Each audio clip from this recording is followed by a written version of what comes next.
My name's Coach Brian Pirana. I've been a health coach for 20 years. I've personal trained. I've owned gyms for about 5 years. I have an exercise and nutrition degree way back in 2004. So I work with everyday people, helping them accomplish their goals or results that they're looking for. I've worked with young, old, healthy, sick, chronically ill, or people who know a lot about this and don't know anything at all. So I'm here to help people navigate nutrition, health, fitness, lifestyle.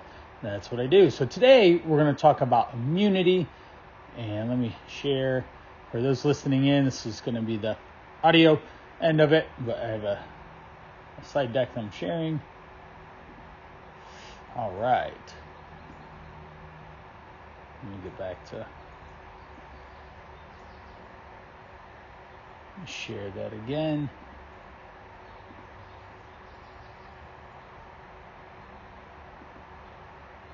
There we go. We are set and ready to go. All right. So let's go back to the beginning. Give immunity a boost. Really happy today. It's August, but we're going to be going into schools starting up. The fall season is going to be upon us here as September comes into October. The temperatures are going to finally start to cool off. The leaves and all this stuff is going to start changing, at least leaves in my area. So what does that mean? That our bodies are going to be potentially compromised at the ability to stay healthy. So we'll want to make sure that we can set you up the best way possible to be able to just continue to not have runny noses, coughs, and be even out of work. Today we will be going over on the agenda the overview, Immunity 101, what it is, performance, and how to keep your health up. When you do exercise, you do put yourself at a little bit more of a potential to get into unhealthy situations. And then finally, we'll round out with some healthy habits.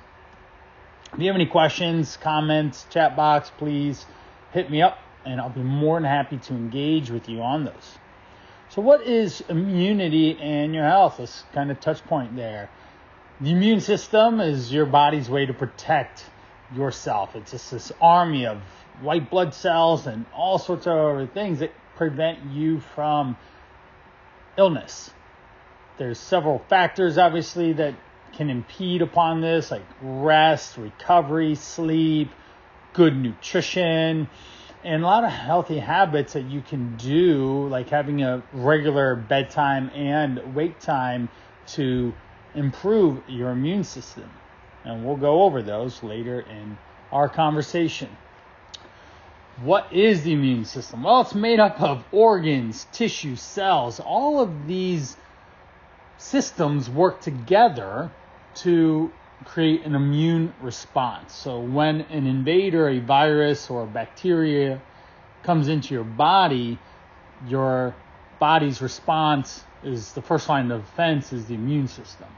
Well, actually, let's say the first line of defense is washing your hands more, right? Wash your hands, wash your hands, wash your hands. So don't not wash your hands.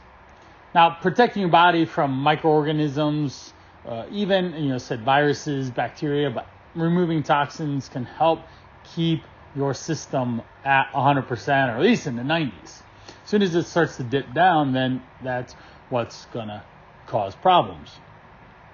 Now, the immune system has cells that are generated throughout the body. So things like your bone marrow, inside your bones, lymph nodes, lymph vessels, the small intestine tissue, spleen, nasal passage, right? There's mucus up in your nose to help as a protection against the outside potential invaders.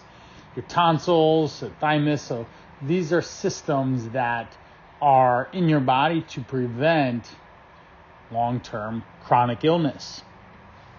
Now, two systems that work together. We have the innate immune system. This is inherited. And then we have the acquired immune system that's developed. So the innate human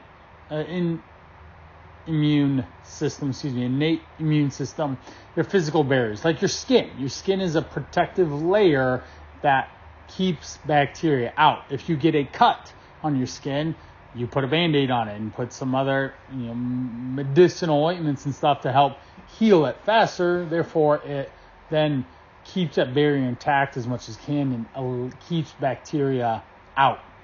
The mucous membranes that line your GI, like gut health, right, all the way from your nose, your mouth, the saliva, through your esophagus, your stomach, into your intestines, large intestines, small intestines, and all.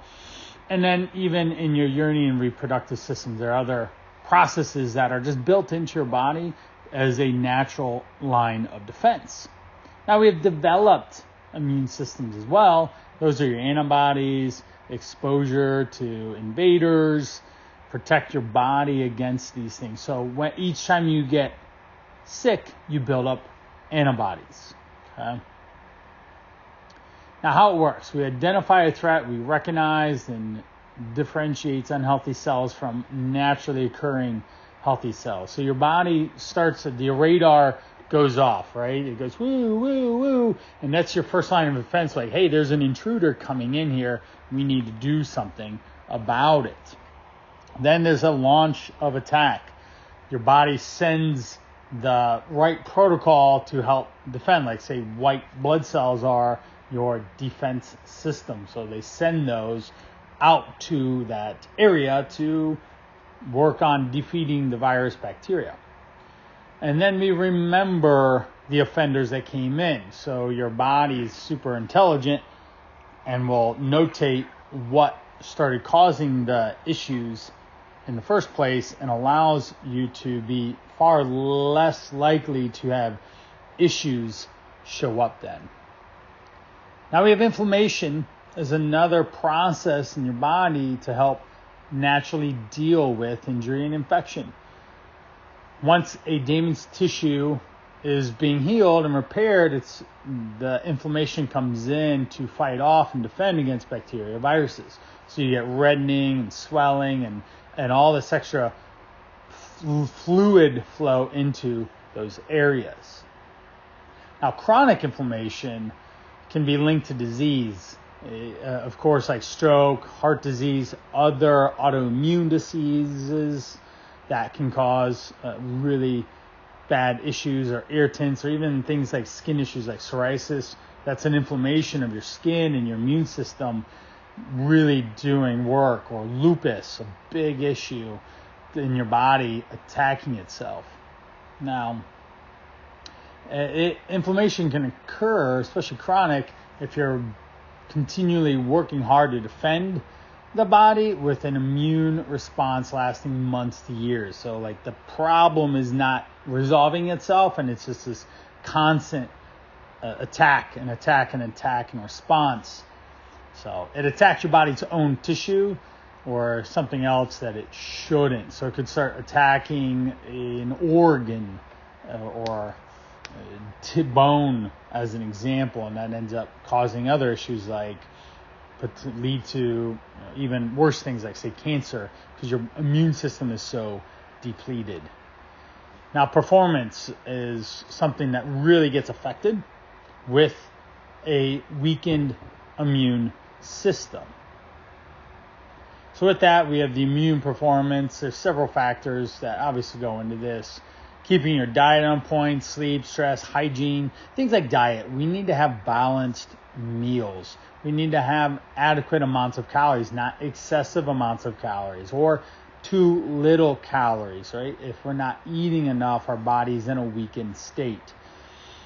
We want to have plenty of fruits and vegetables, healthy fats that have micronutrients in them to allow your body to do what it needs to stay healthy.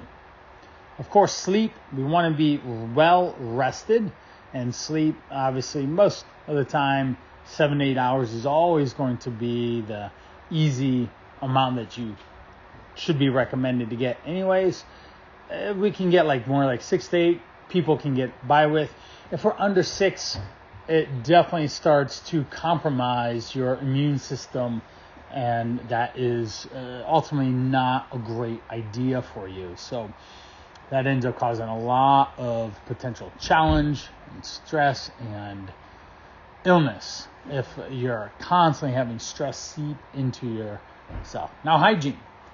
Everything starts with wash your hands. If you're constantly washing your hands, keeping your first line of defense, your hand to mouth, subsided, then that's going to really help decrease your likeliness to be ill, which is important.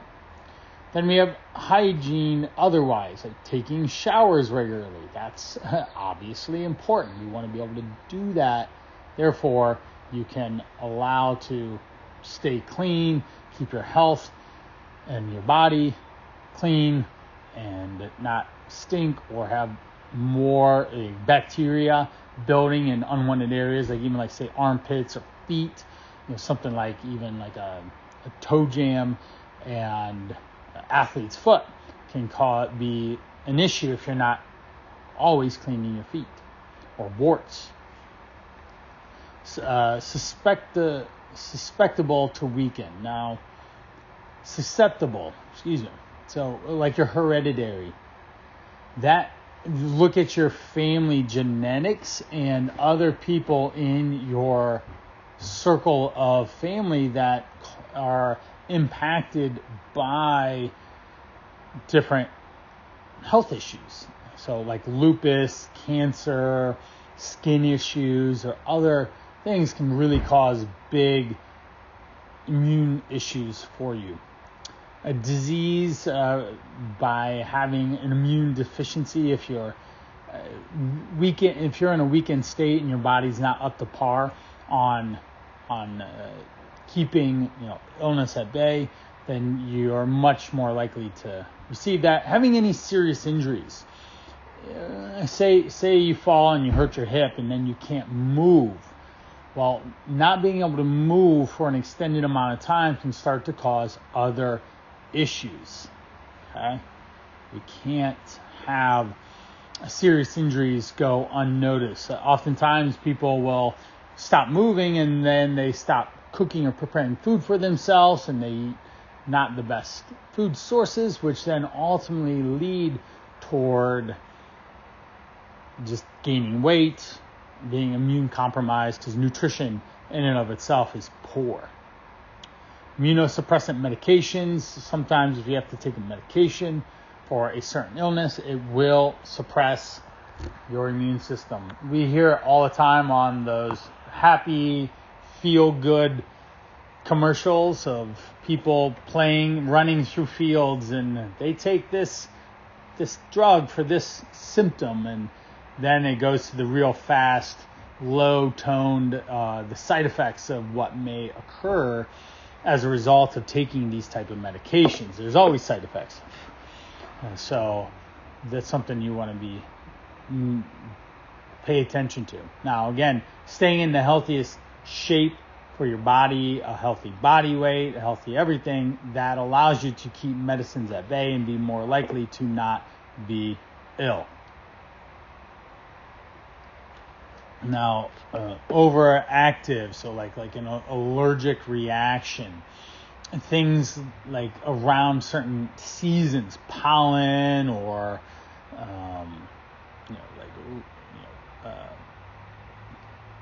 grass, weed, different things can help cause problems in your allergic reaction to your body, or even food. Like you eat certain foods and it can cause things. Celiacs cannot eat gluten, causes a very strong overactive response. Things working against you, of course, if you have an allergy or weakened immune system, you really want to do your best to avoid triggering it or compromising on any way. Now, key concepts to know: immunity is not a single process. It's a very, very interconnected situation and system. So it's not like, someone's mowing the grass and I'm automatically going to have a weakened immune system and catch a cold. Although for some people, a smaller percentage might be triggered like that. Most are not, but that could be one trigger that leads into something else or something else. There's no magic bullet to improving your system, but there's lots of better ways to protect yourself against disease and infection. Just like any other part of your body, your daily healthy habits can improve your functionality of your body. So that's really important here.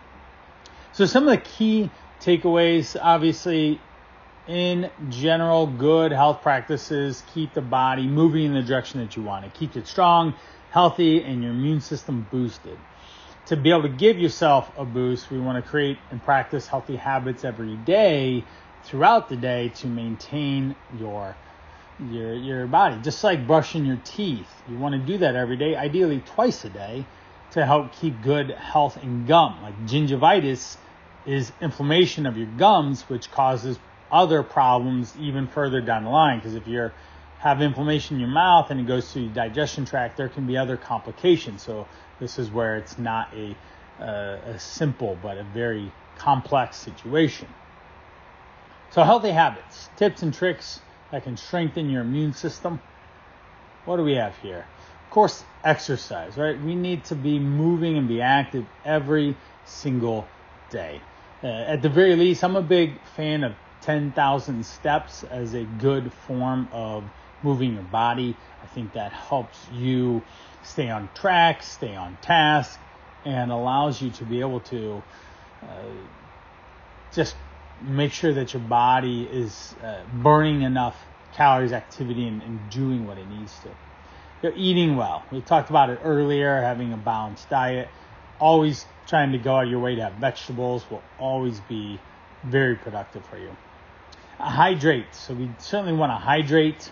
You want to make sure that you are drinking, at least 60 ounces. I always encourage people to drink more than that. This is a couple reasons. One, keeps your body hydrated.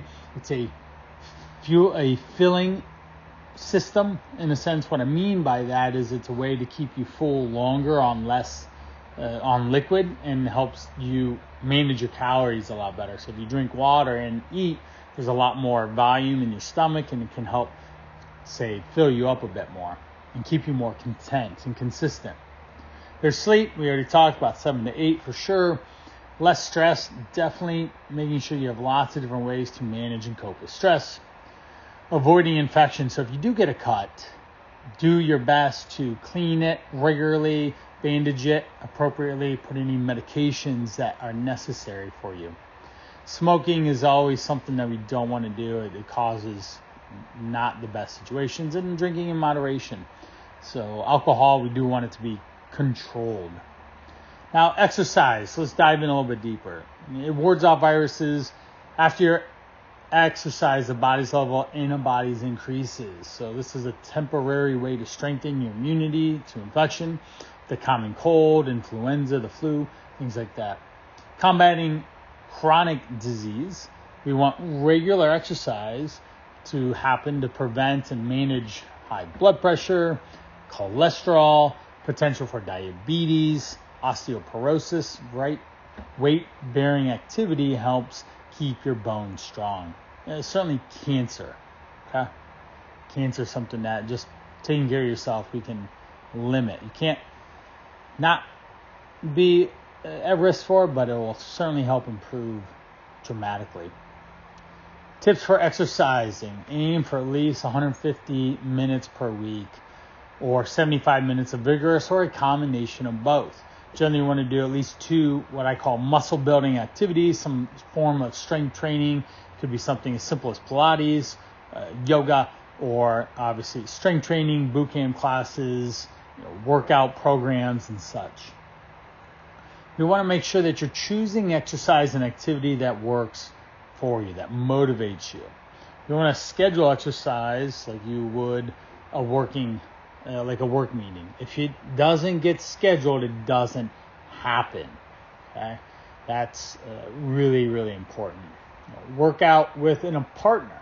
I have a workout buddy that I'm currently scheduling this week's workouts with. We're looking for Tuesday through Friday to schedule time, about an hour to 75 minutes, a couple times a week, to work out together and get a really enjoyable workout and spend some time together.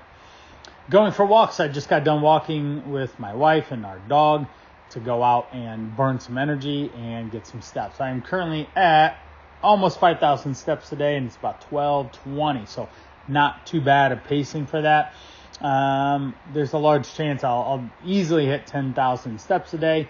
After that, I'm not 100% sure. We've got other life things happening. A couple more coaching clients, and I have a high school orientation. I have a high schooler now, which is pretty wild. So now give yourself small challenges. This is where like step counts can come in, or step challenges can come in, or doing different types of exercise challenges you might see online. And then, of course, track your success. Again, what gets tracked gets measured. The more you track, and the better you're going to be able to self-motivate and see that you have consistency, there's streaks, there's progress happening for you. So eat well. We want lots of micronutrient-dense foods that have plenty of vitamins, minerals to keep your immune system away from illness. We want to have a variety of healthy foods and beverages from the 5 food groups to broaden the intake of your nutrients. So if we have lots of different colors, that will work best in your palate and your plate. We want to limit saturated fats, sodium, and added sugars. Okay, so that's really important to help notate here. If having these things like too high saturated fat definitely puts you in a risk of potential for increased cholesterol, high blood pressure, and risk of heart attack. Having sodium can keep you retaining water, or we do not want that blood pressure going up. And then added sugars are really easy ways to add extra calories into your diet and potentially get you to gain weight. Make small changes over time for long-term healthy eating habits. So what we have here is inch by inch, it's a cinch. And that's something that I do regularly with my clients as I'm working with them, is just constantly working on doing small habitual changes day in and day out. That's what works best for humans. Doing large, big changes usually is a big challenge. Immune boosting nutrients. We have protein that repairs cells and muscles and helps fight viral bacterial infections. Of course, so proteins do a lot in the body. There's a lot of, more than just building muscles or repairing them, but there's so many pieces of metabolic movement at a cellular level that proteins are required to do. There's vitamin A, protects against keeping tissues in your mouth, stomach, intestines healthy. Vitamin C helps protect against infections by stimulating the formation of antibodies. Vitamin E works as an antioxidant to neutralize free radicals. The more free radicals you have in your body, the more likely you are to be at risk for more issues. Think of free radicals, just simply put, as like a wrecking ball that shows up on the scene. Not sure what it's going to do, but it's going to start to swing and potentially could do a lot of damage if it's left unchecked. Zinc helps heal wounds and supports natural growth. Pre- and probiotics are microbes that help with good gut health, healthy bacteria, and the like. Other immune-boosting foods. We have almonds that contribute to healthy eyes, skin. The vitamin E is what does it to help protect your body cells against damage. Citrus fruit, of course, vitamin C is an immune boost that we all go toward in the winter time to help keep infections at bay or help manage your risk of being in a cold. I'll always tell you to eat the fruits, not drink the fruits. We have chicken and turkey. The vitamin B6 helps in the poultry, helps to generate new and healthy red blood cells. If we're having lean protein sources like 93, 96% lean, that could help. We don't want to have like fatty sources of ground meats because that adds unwanted, unnecessary calories and potential for poor health down the road. You want to hydrate. Hydration helps your body naturally eliminate toxins and illness-causing bacteria. So if we're constantly drinking more water, then it helps flush your body out. It helps keep your kidneys in a good filtration mode, and your body processes and eliminates waste easier. Water assists in oxygen delivery to the body, to the cells. Think of also, I always say this, water to the body is like oil to a car.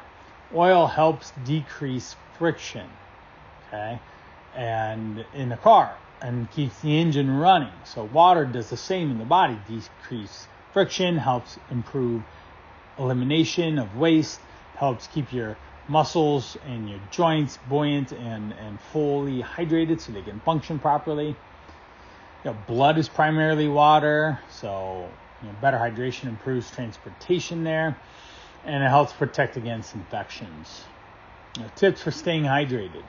Aim to drink half your body weight in ounces. Include water-rich foods like lettuce, strawberries, cucumbers. Keep a reusable water bottle by your side. Here's mine. If you can see, it's a 40-ounce red container. I can't miss it. I'll drink some. My goal is to drink up roughly 3 of these. So I drink generally 1 before noon, 1 before dinner, 1 before bed. That's the general consensus and process I'm trying to work through. Jazz up water with fruit. You want to find low to no calorie ways to enhance your water. I'm a big fan of seltzer water. We have like a SodaStream device, and it just is wonderful, really enjoyable and exciting to have. If you wanted to, you could add some fruit juice, 100% fruit juice, to make a spritzer. We just, again, want to be conscious of the amount of calories that might have. Getting adequate sleep. During sleep, your body produces cytokines, which help promote sleep. And your body we need these cytokines to help with higher volumes. We need them in higher volumes to help with infections, especially when you're under stress. So if you have a lot of stress in your work, we definitely want to prioritize sleep. If you have a lot of challenges in your day-to-day life, we want to include sleep. If we have other issues that are going on, like your body is just, you're exercising a lot, then we do want to make sure we're rested. Infection-fighting antibody cells are reduced with inadequate sleep. Okay, and that's something. After 6 hours or less, you're going to be fighting to not yawn all day long and not be rested. So here's some tips for better sleep. We kind of reviewed some earlier. We want to power down. You want to have enough time to wind down by creating a good bedtime routine. This acknowledges to your brain that this is what's happening right now. It's time to go to sleep. You want to get away from electronics as much as you can. We want to have a bedtime so that you actually can stick to it every day. Creating a routine is important. Having a place to put your electronics out of the bed can help really be a good idea too. For me, I do Sudoku before I go to bed. That helps really quiet my brain and from the daily distractions of what's going on. And then it helps me and allows me to just think of numbers and be distracted and undisrupted. From there, then I have my phone in another room even. I use my watch to wake me up 2 minutes before my alarm goes off on my phone. This allows me to wake up from my watch and get up and go turn it off before it wakes up the rest of the house. I have 4 kids, so that I don't want them waking up by my alarm. I'm usually always the first one up. Be mindful of eating. Avoid eating a big meal and drinking fluids at least 2 hours beforehand. The reason being is so that it doesn't sit in your stomach or cause you to go to the bathroom all night long. And then finding different ways to relax, like reading, listening to white noise, listening to music that's more melody driven and not engaging or high Energy would be really good ways. So, let's chat here. Do you know when you are sleep deprived? For me, yawning is a big one. Me wanting caffeine, me having less motivation and drive to continue to move forward, those are some really big ones. And I see a lot of people here resonating with that, right? You just don't want to do anything if you're sleep deprived. How do you feel when you do not get enough sleep? Well, of course, groggy, maybe brain fog, low productivity, not motivated, looking to rest and relax a lot more. These are all things that start to show up in your world, and we want to naturally avoid them. So we're moving on to stress. How do we stress less? Well, when stress, immune system's ability to fight off toxins decreases, you're way more likely to have infection, way more likely to be immune compromised. We have the stress hormone corticosteroid can suppress the effectiveness of your immune system. Cortisone levels go higher. Your body's stress and habits are indirectly affect the immune system. So you eating poorly, you drinking in excess of alcohol or high calorie foods, high sugary drinks, or high calorie beverages, not sleeping enough. That's like a perfect storm to really not be in a productive state of mind or being to manage and overcome the situations that you have to in everyday life. Tips for managing stress. We have exercise, right? Get those endorphins going. Those feel-good hormones are going to help you literally feel better. We want deep breaths to help slow down and regulate your heart rate. So we can have breathing. There's apps. There's meditations around breathing. A lot of ability to breathe. So breathe in through your nose, out through your mouth. Nice. Big deep breaths. We can breathe in like 4 counts. We can hold for 1 or 2, and then we can slowly exhale. Once we have breath control, then things work out really well. Meditate. Simply being in the present can shift your focus from stressor to present moment. And it's really easy in our day-to-day life nowadays to be instant gratification, constantly disrupted, and having problems processing what's happening right now. So finding some of these to help manage stress is really important. You're talking it out, journaling, having someone to talk to, a friend, even a professional, could really help make things a lot more manageable for you. Eating healthy, as we keep circling around, having a broad range of nutritionally healthy foods is going to really just keep you feeling a lot better energy. Being present. Try to stay in control of things that you have control over and be in the present moment. If you spend a lot of time worrying, things digress, things spin out of control. How do we avoid infection from the get-go? Well, infections happen when pathogens like viruses, parasites, bacteria, fungi enter the body. So we want to practice good hygiene. We've said it multiple times. Wash your hands. We want to wash your body, wash your hair. We want to have good food safety techniques, making sure that your food isn't my wife used to call it TDZ from when she was in the food industry. Time danger zone. The TDZ, if you have, like, say, a protein source or any food out for an extended period of time, it can start to cause issues for you. Obviously, talk with your healthcare provider regarding immunizations and staying current on the vaccinations that you need. So how do we protect against infection? Again, washing your hands. We want to wash them with soap for at least 20 seconds. Stay away from, avoid close contact with people who are sick, that are staying at home. Hand sanitizer with at least 60% alcohol if soap isn't available. So a hand sanitizer these days is widely available in a lot of different places, even the grocery store. We want to cover our mouth when we're coughing and sneezing into a tissue, into your shirt, into your elbow, to help prevent other people from catching what you got going on. We're looking to avoid touching high touch surfaces, or keeping them clean. If it's in your house, say the handrail, handles, the fridge handle, things like that.